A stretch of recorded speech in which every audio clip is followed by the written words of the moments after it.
Because we're sports broadcasters.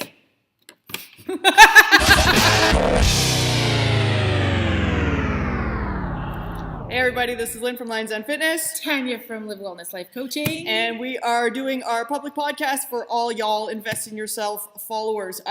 So today what we're going to do is it's kind of a piggyback of last week's podcast. I need more of that stuff, coffee. Oh, felt good. That was a juicy Why one. are you eating on the podcast? Because it's in front of me. Maybe we should move those. Okay, so to piggyback off of last week's podcast, with the personal responsibility and your action steps, we both kind of ended up taking, well, especially you this weekend, took a big leap in taking the personal responsibility into those action steps. And so basically they had a CanFit Pro big exposition that's whatever for all the personal trainers and the fitness trainers and all that to kind of conjure up together. Mm-hmm. And one of our level 1 clients, I think it was her husband, that put this health expo on. Yeah, X company put on the Healthy Lifestyle Expo. Yes. And then we had, I don't know, 14 or 15, or he had about 14 or 15 tables, and I was one of them. And so in between courses, I'm not sure if you know how a CanFit Pro conference happens, but you go and you attend different classes. It's basically right? 1 hour sessions, yeah.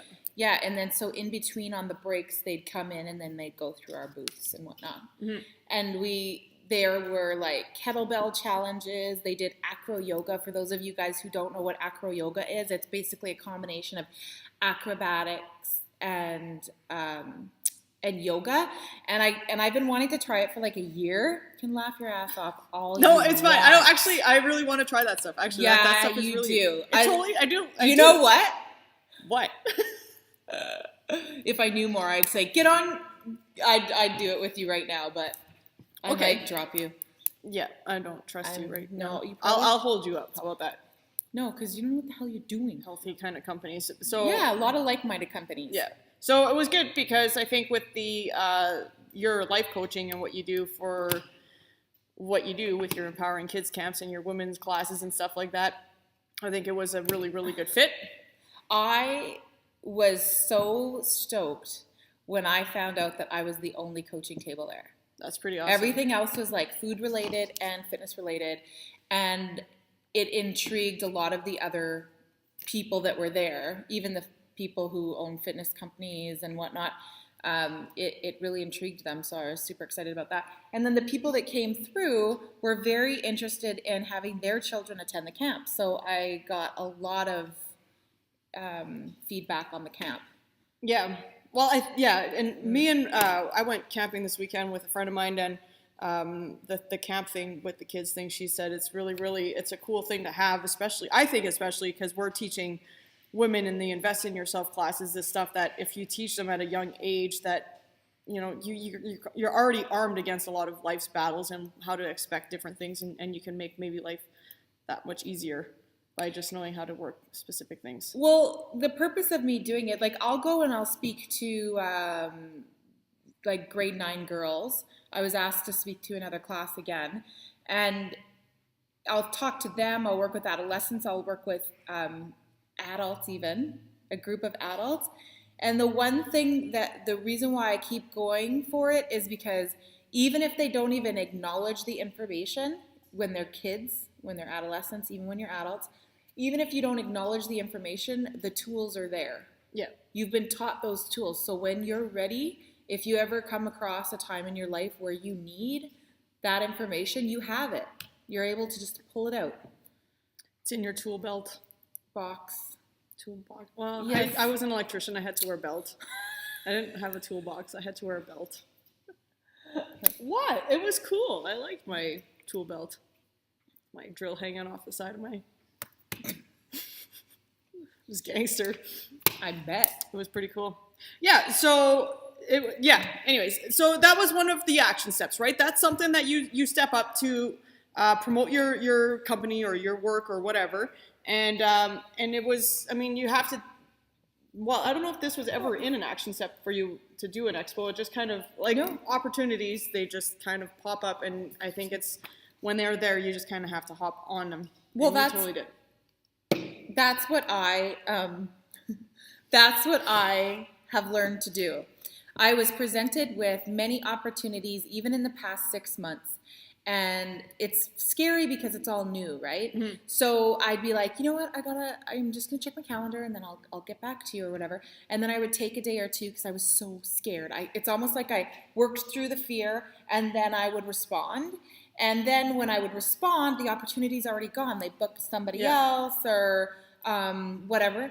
So what I learned in the last 6 months was, yes, walk into the face of fear.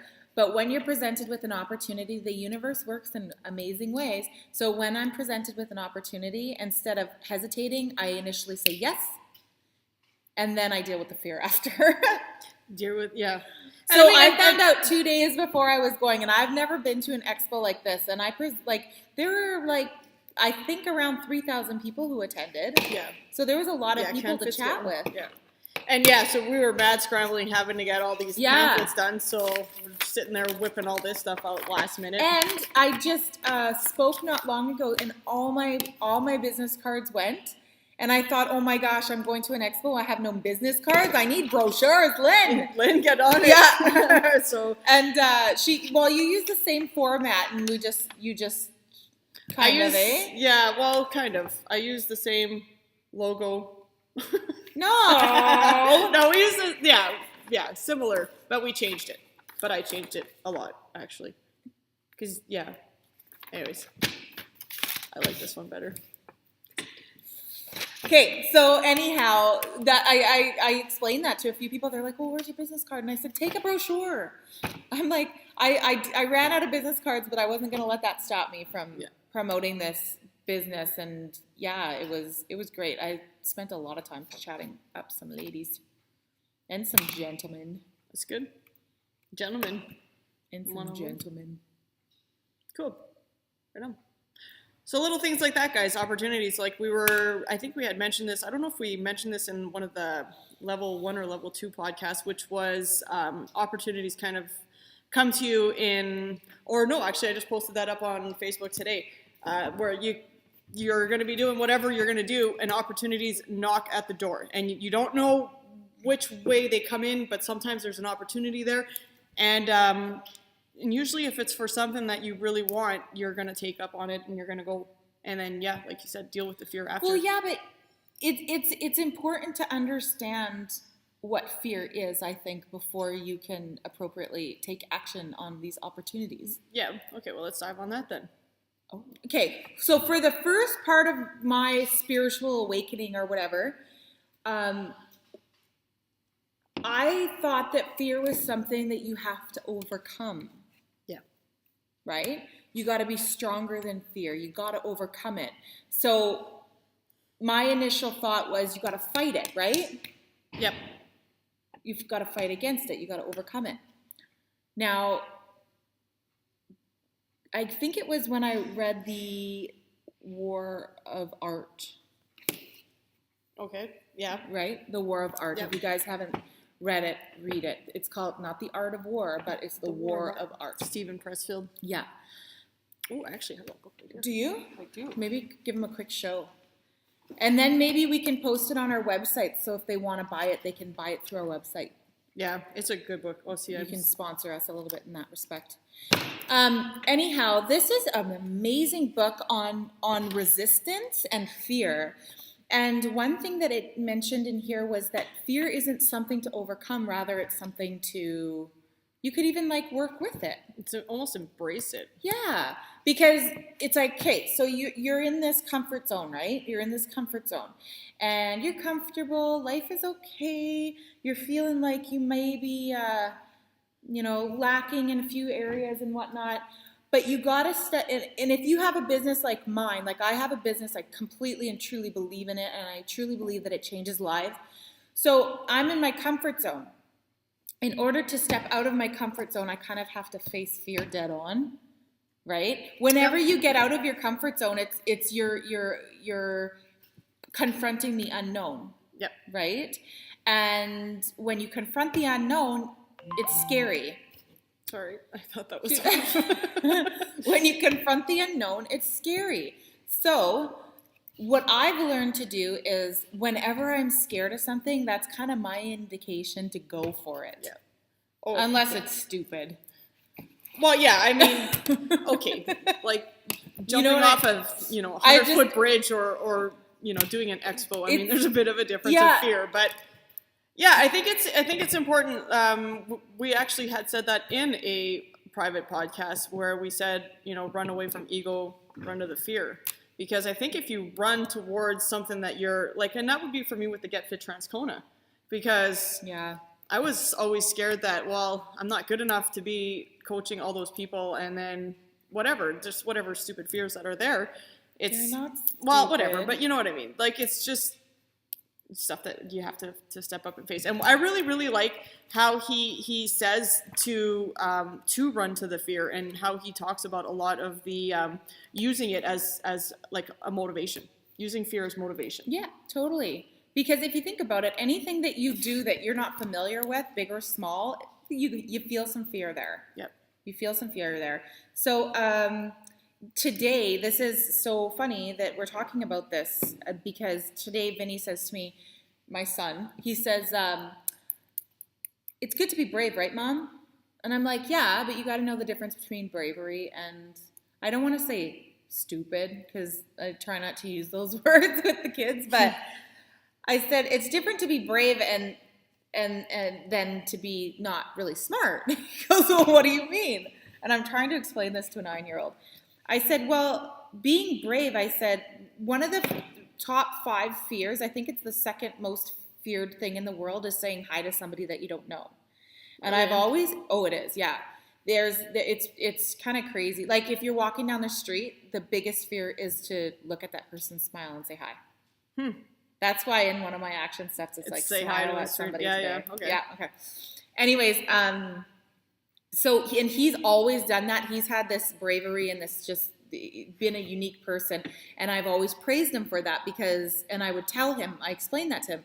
So anyways, he's like, it's really good that I'm brave, right, Mom? And I said, yeah, it's good that you're brave. I'm like, but you see that big shed outside that you like to jump off to impress your friends? I'm like, that's not bravery. I'm like, that's just not making a smart choice. I'm like, because you're going to break yourself, because that's ego, right? Yeah. You're doing it to get praise from others. Bravery is stepping outside of yourself and being who you are, being proud of who you are, and saying hi to that person on the street. Yeah.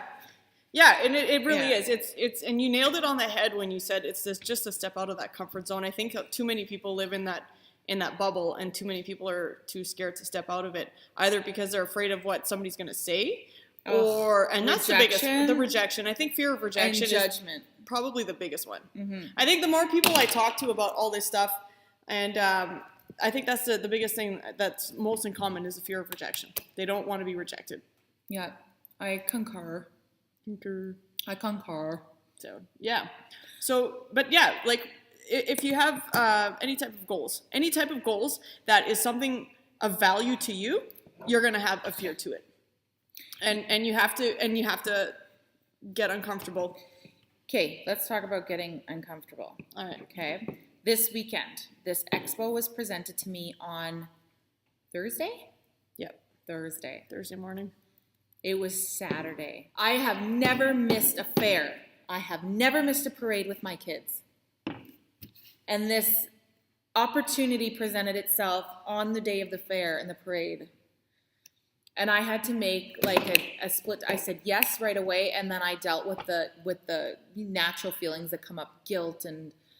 Well, I was going to say, is that what kind of we're not talking about fear here, right? We're talking about stepping out your comfort zone. We're talking about stepping out of your comfort zone, facing difficulty, and we're also talking about how important is this to you? Yep. You know what I mean? I like to think that we never have to make sacrifices. I really, really do.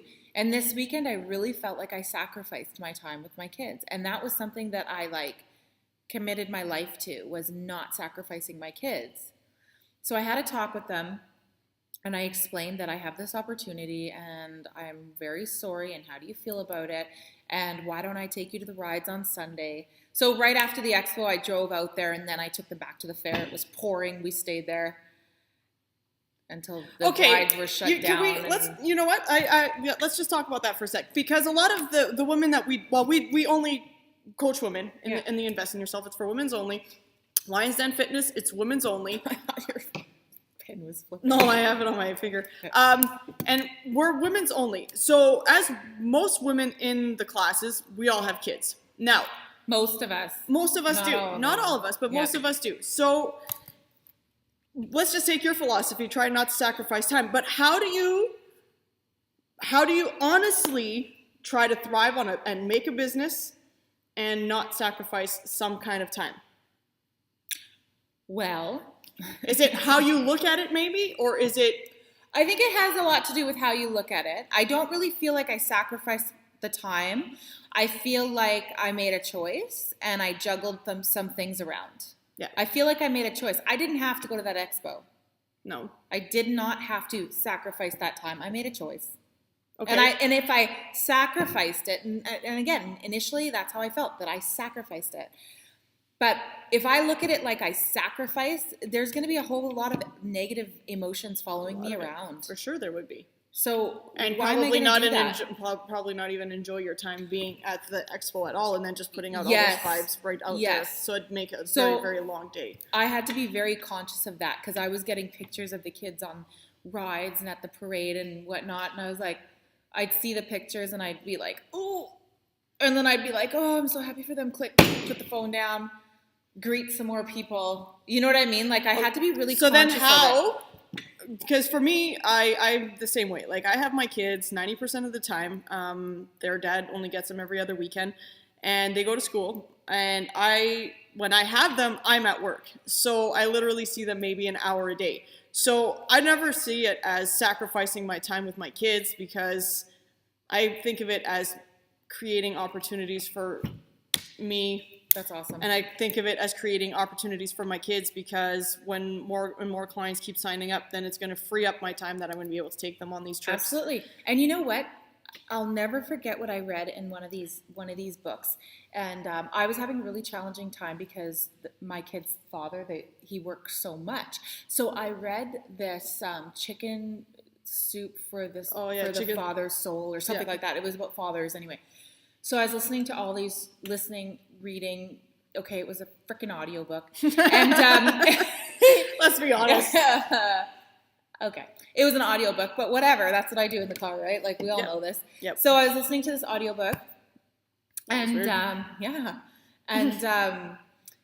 it said, my dad, there was this one story from this child who had now grown up, and he said, my dad was away all the time at work, but the time that he did spend with us was quality, and that stuck with me. And that was like 6 years ago already. Yeah. And that one line in that entire audiobook is the only one that stuck with me. And I went for, so that actually resonates a lot with me, because I actually went out for breakfast with a friend of mine, and she separated from her husband when her boys were really, really young, like babies, and she had 4 boys. Mm-hmm. And she told me, she's like, they're all grown up now, and they all have like really good jobs, and they all graduated, and they're really, really close with her.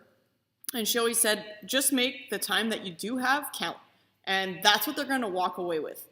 You know, thinking that while I had to work this night, I do bring my kids to the gym often enough. My son is sometimes, brave enough to come and do burpees with the clients, and then sometimes not. And then sometimes my daughter will come and do squats, and sometimes not. But the fact that I still have them somewhat around, and I kind of get to like show them what it's going to take for them. I think for them to see what it's going to be like to put your heart and soul into a business that you truly believe in. And this is why I think it's quality time with my kids, and I think that that's why I'm okay with the fact that I quote unquote sacrifice that time with them. Yeah. So it's all in perception, number one. All in perception. Mm-hmm. Because one would perceive that as sacrificing your time and neglecting your children. Yep. Same as me. I homeschool, but I work during the days. So I have my kids doing stuff while I'm working. Yep. One could look at that as me neglecting them, right? However, they are gaining, we're modeling how to be successful, independent, strong women. and they look up to that. We're also teaching them work ethic. Yep. We're teaching them so much in all of this. Well, and they're right? yeah. But I could go, oh, I feel so guilty. I feel like crap. I have to work and I have to, homeschool the kids and I have to do this and I have to do that. And then what happens? Everything goes downhill, right? Well, like you get this just stir of negative. Yeah. And you keep recycling that negative energy around. And then you know what happens? You start yelling at them all the time because you get so frustrated, and you're frustrated with yourself. You're not even frustrated with them. They're being them. They don't actually ever really change, and they never actually change their routine all that much. It's just us getting really frustrated, really pissed off because we, quote unquote, feel like we're neglecting our kids. Like, I mean, trust me, sometimes I'll sit there and go, like, I have them all the time and I see them. I'm lucky if I see my kids maybe 3 hours in a day. Some days I'm lucky if I get that. And those days that I only get to see them, they're like the best 3 hours that I can give my kids. Yeah, that I can give my kids. Yeah. So, and I mean, and then they're going to walk away at the end of the day, go, well, mom did this, and this with us. And, well, what time are we at right now? I don't know. Okay, well. 2:15. It's 2:15. Her kids are at school. I homeschool. Where are my kids? They're playing at the park. Right over They're here. playing at the park. Yeah. They might have a video game. But that's okay too. You know what though? I think that a lot of people who think that maybe that we're neglecting kids or that we might be doing this or we may be doing that, I think at the same time, I like the fact that my kids can go to the park and play and kind of just be a kid for 5 minutes and then come back and then we can apply the rules and all that fun stuff with them. Their dad owns a construction company, and he would pack them up and take them to work a few times for the day. And I was so angry. I'm like, what are they going to do? They're not going to do anything, blah, blah, blah, blah, blah. And I was choosing to look at it like he was neglecting them. Well, the kids know how to measure. They know how to build. They know because he builds homes and whatever else. It's like, gosh, it's all in perception. It is all in perception. And I mean, no other kid in the world that I know right now can tell you as much about a gym as my kids can. Yeah. And so they see the healthy aspects and they inquire about it often. And for me, it is so important that I'm going to be able to give my kids. My son wants to be a coach. He wants to be a CrossFit coach when he grows up. That's uber cool, and you see it in the gym too. You see it. He's like, he writes his name. So this is the board that we use. He'll write his name, Coach Drake, and he writes his name on the board. Joelle will come, my daughter, and she'll write Coach Joelle, and or Joe now. She calls herself Joe. But yeah, so she'll just write that on the board. Not today because they weren't allowed to play on the board today, but on the board. She writes it on the board. My kids come to work with me during the camp. And because with the Empowering Kids Camp, and then they help me teach affirmations. Yeah. They help, you know what I mean? Like whatever it is that you do, your kids know. They know, right? But I mean, what a great way to teach your kids without really teaching them. And you know what? And it is quality time because you get to be with them. Like, I'm sorry. It is true though. My kids are always with me. Yes. And I love it, and we've had this discussion before. All right, guys, so that's it for this week's podcast. Have a great day, everybody. We'll see you next week. Bye. Bye. Oh, look at that bruise. I'm not sure what happened there. Maybe Tracy can explain that one. Did I fall on Saturday? Maybe it was you fighting off the spider. Oh, that was, interesting stuff. Shitballs. Freaking bad. Too freaking bad. That's my tooth. Let's do this. All right. I watched the Smurfs last night. of the crazy Smurf? Yeah. Lynn, you're the crazy Smurf. I'm the crazy Smurf. I'm Smurfette. No, you're not. She's cool. That wasn't a burn. Looks like you ride a mechanical bull. Say, whoa! Soccer jamboree here. There never is. Thanks for the interruption. I'm just kidding.